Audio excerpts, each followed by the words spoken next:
আসসালামু আলাইকুম, আমি উজ্জ্বল আহমেদ। তো আজকে আপনাদেরকে একটা বিষয় নিয়ে আমি ভিডিও দিচ্ছি। সেই বিষয়টা হতে পারে বাংলাদেশে এটাই আমার প্রথম ভিডিও, যে এই বিষয়ে আমি প্রথম ভিডিও দিচ্ছি। তো আসলে আপনি যে আখটাই চাষ করেন, সেটা ফিলিপাইন ব্ল্যাক আখ হোক বা রং বিলাস হোক, বিশুদ্ধি আখ হোক, গেন্ডারি আখ হোক, আর মোরল আখই হোক, যে আখই হোক না কেন, আপনি এক বছরের উপরে আর দ্বিতীয় বছরে সেটা সংগ্রহ করবেন না।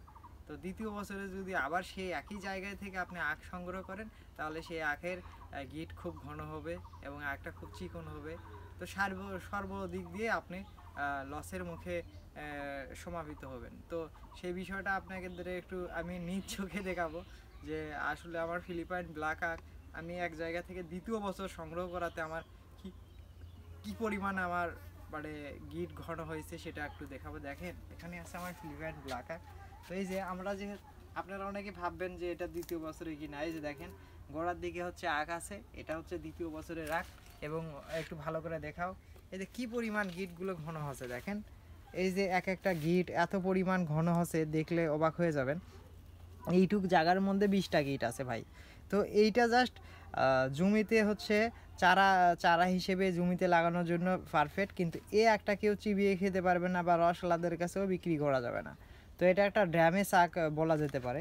তো শুধু একটা না, দেখেন মোটামুটি এখানে 4-5টা আখ আছে। 5টা আখের মধ্যে শুধু একটার গিট বড়, আর আর 4টারই 6টা আখ আছে। 6টা আখের মধ্যে একটার গিট ভালো, আর 5টারই অবস্থা ভয়ানক খারাপ।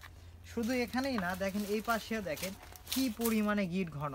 তো এই ঘন থেকে আপনার নিস্তারের একটাই উপায়, সেটা আপনারা দ্বিতীয় বছরে আখ সংগ্রহ করবেন না, প্রথম বছরে আখের গোড়া সহ একবারে সংগ্রহ করবেন। এবং আরেকটা বিষয় একটু বলে রাখি, গিট ঘন হওয়ার আরও কিছু কারণ হতে পারে, সেটা জমিতে প্রপারভাবে খাদ্যের অভাব। তো আখ চাষে আপনার জৈব সারের কোনো বিকল্প নাই। সেটা হতে পারে কম্পোস্ট, হতে পারে ভার্মি কম্পোস্ট, বা হতে পারে আপনার বাড়িতেই উৎপাদন করা যে কোনো ধরনের মানে ফসলের উচ্ছিষ্ট অংশ থেকে জৈব সার। দেখেন, এই জৈব সারটা বেশি পরিমাণে দিবেন আখের গোড়ায়। এবং পানি সেচটা ভাই 2 দিন পর পর পানি সেচ দিতে হবে। এবং যদি সম্ভব হয় ড্রেনে সব সময় পানি বেঁধে রাখা, তাহলে এটা ভালো হবে। কারণ আমি বিদেশি কিছু ভিডিওতে দেখলাম, তাদের আখটার এরকম ভালো গিট হওয়ার প্রধান কারণ, এবং গিটগুলো লম্বা লম্বা হওয়ার একটাই কারণ, তারা দেখেছে আপনার ড্রেনে অল টাইম পানি বাঁধায় রাখে। তো আমরা যেহেতু আখের একটা বড় প্রজেক্ট করতেছি, এবং সেটা এই ফিলিপাইন ব্ল্যাক আখ নিয়ে আমরা কাজ করব। কারণ ফিলিপাইন ব্ল্যাক আখটা খুবই একটা উচ্চ ফসলশীল আখ। কারণ এই আখটা আপনার বিভিন্নভাবে বিক্রি করা যায়। এবং শুধু এই আখটা যে একবার খাবে, সে আর দ্বিতীয়বার দেশি কোনো আখ খাবে না। তবে এটার একটাই প্রধান প্রবলেম, এটা হিউজ পরিমাণে সময় লাগে, মিনিমাম 15 মাস সময় লাগে আর প্রপার মিষ্টতা আসার জন্য। এবং হিউজ পরিমাণে বাঁশ লাগে। তো আপনার বাঁশের মজুদ যদি ভালো থাকে, তাহলে আপনি এই ফিলিপাইন ব্ল্যাক একটা চাষ করেন। যেহেতু আমার বাসায় প্রচুর বাঁশ আছে, সেহেতু আমার টাকা দিয়ে বাঁশ কিনতে হয় না। তো সেদিক দিয়ে আমি একটু টাকা সেভ হয় আমার। এই দেখেন এদিকে জাস্ট আবার যে ঘন যে হয়, শুধু তাই না, পাতলাও হয়। এই দেখেন এই গিটগুলো কত সুন্দর, একবারে খুবই মসৃণ, এবং আগগুলো অনেক সুন্দর, এবং গিটগুলো যথেষ্ট দেশি আখের মতো লম্বা হয়েছে। তো এটা হতে পারে যে এখানে প্রপারভাবে খাদ্য ভালো পাইছে। আবার মাথার দিকে যায় আবার ঘন হচ্ছে। তো এটা নিয়ে গিট ঘন নিয়ে ভাই হতাশার কোনোই কারণ নাই। গিট যদি খুব বেশি ঘন হয়, তাহলে সেগুলো আপনি চারা হিসেবে সেল করবেন।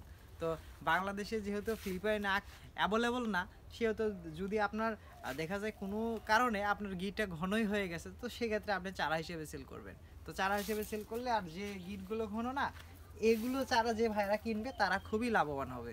কারণ সে একসাথে দেখা যাচ্ছে 4টা গিট একসাথে পাচ্ছে একটা গিটের দামে। তো এই জন্য ফিলিপাইন ব্ল্যাক একটা আমার কাছে অনেক ভালো একটা আখ মনে হচ্ছে।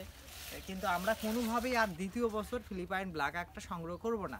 এখন কথা এই ফিলিপাইন ব্ল্যাক আখটা আপনি কোন পদ্ধতিতে রোপণ করবেন। এক আড়াআড়িভাবে যেভাবে আলু লাগায় সেভাবে লাগানো যায়, আর আরেকটা রিং রিং পদ্ধতিতে লাগানো যায়। তো আমি প্রিফার করব যে রিং পদ্ধতিতে লাগালে এই ফিলিপাইন ব্ল্যাক আখটা সবচেয়ে বেশি ভালো হবে।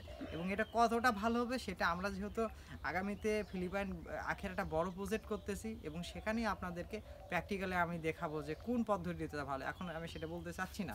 তো আপনাদের যদি কারো হচ্ছে যদি কলা বাগান, মালটা বাগান বা যে কোনো বাগান থেকে থাকে, তাহলে তার মিডিল পয়েন্টে এই যে এরকম করে আপনার যে ফাঁকা জায়গাটা থাকবে, এই যে দেখেন এখানে কলা গাছের সাইডে আপনি এক থোকা আখ লাগাতে পারেন ভাই। দেখা যাচ্ছে যে রিং করে আপনি 2-3টা গিট একসাথে রেখে দিলেন, দেখা যাচ্ছে 4টা। আমরা এরকম একটা প্রজেক্ট করতে চাচ্ছি যে আমাদের 1 বিঘা একটা জমি থাকবে, সেখানে হচ্ছে 200 কলা গাছ থাকবে। কলা গাছটা একটু ডিস্টেন্স বেশি দিব, আর সেই 4টা কলা গাছের মাঝে আমাদের একটা করে রিং থাকবে, বিশাল বড় রিং থাকবে। দেখা যাচ্ছে হিউজ পরিমাণে একটা জায়গালে রিং থাকবে এবং সেখানে আমরা মিনিমাম 50 থেকে 100টা গিট দিব আখের। এবং সেখানে আমরা মিনিমাম একটা করে থোকা থেকে আমরা 100টা করে আখ সংগ্রহ করব। এটা হতে পারে বা একটা খুবই সুন্দর একটা মানে আখ চাষের একটা উদাহরণ হয়ে থাকবে। তো এটা আসলে আমরা যখন করব সেটা দেখাবো। এবং যদি কোনো ভাই মনে করেন যে তার টাকা আছে বাট তার কৃষি সম্পর্কে খুব বেশি বিস্তর নলেজ নাই, তাহলে আমাদের সাথে যোগাযোগ করবেন। আমরা আপনার হচ্ছে টাকা আপনার সর্বদিক দিয়ে চারা থেকে শুরু করে সার, কীটনাশক ম্যানেজমেন্ট এবং কখন কি স্প্রে করতে হবে সম্পূর্ণ দায়িত্ব আমাদের স্বপ্নঙ্কুর বাহিনী আপনার বাগানে যাবে, গিয়ে আপনাকে সম্পূর্ণ সেট আপ করে দেবে। যদি আমাদের বগুড়া জেলার ভিতরে হয় তাহলে একটু আমাদের পক্ষে ভালো হয়, যদি জেলার বাইরে হয় তাহলে সেক্ষেত্রে আমার যাইতে হবে। তো আমি চেষ্টা করতেছি যে বাংলাদেশের প্রত্যেকটা জেলায় আমার স্বপ্ন অঙ্কুরে চারা পৌঁছে দিতে। ইনশাল্লাহ প্রতিদিনই প্রায় সুন্দরবন কুরিয়ার মাধ্যমে আমার চারা বাংলাদেশের প্রত্যেকটা জেলায় পৌঁছে যাচ্ছে, তবে বেশি পরিমাণে পৌঁছে যাচ্ছে সিলেট জেলায়। তো আমি জানি না সিলেটের মানুষ কেন আমাকে এত বেশি ভালোবাসে। সিলেটের মানুষ আমার হচ্ছে উদ্যোক্তা জীবনে প্রথম অর্ডারটা আমি সিলেট থেকে পেয়েছিলাম। তো এত বেশি বক বক করবো না, হয়তো আপনাদের অনেকে খারাপ লাগতে পারে। তো ভাই, যেসব ভাইয়েরা আছেন বেকার, মনে করতেছেন যে 10,000 টাকার চাকরি পেলে জীবন শাইন, তো সেই সব ভাইদের বলবো যে 10,000 টাকা বেতনের পিছনে না ছুটে ভাই অন্তত ঢাকা শহরে ফুটপাতে ঝালমুড়ি বিক্রি করেন ভাই। দিন শেষে তা 30,000 টাকা, দেখা যাচ্ছে যে পার ডে 1,000 টাকা হলে মাসে 30,000 টাকা আপনি ইনকাম করতে পারবেন। যদি ভাই আপনি 30,000 ঝালমুড়ি বিক্রি করে ঢাকা শহরে ফুটপাত বা বলেন বা যে কোনো জেলা শহরে যদি মাসে 30,000 টাকা ইনকাম না করতে পারেন ভাই, আপনি আমার কাছে আইসেন।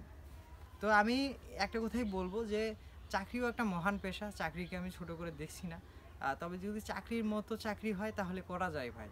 কিন্তু হুদাই এই কোম্পানির চাকরি, এই যে আপনার HR বা ডেলিভারি ম্যান, এগুলো ভাই চাকরি করে জীবনটা ভাই নষ্ট করার কোনো মানেই হয় না।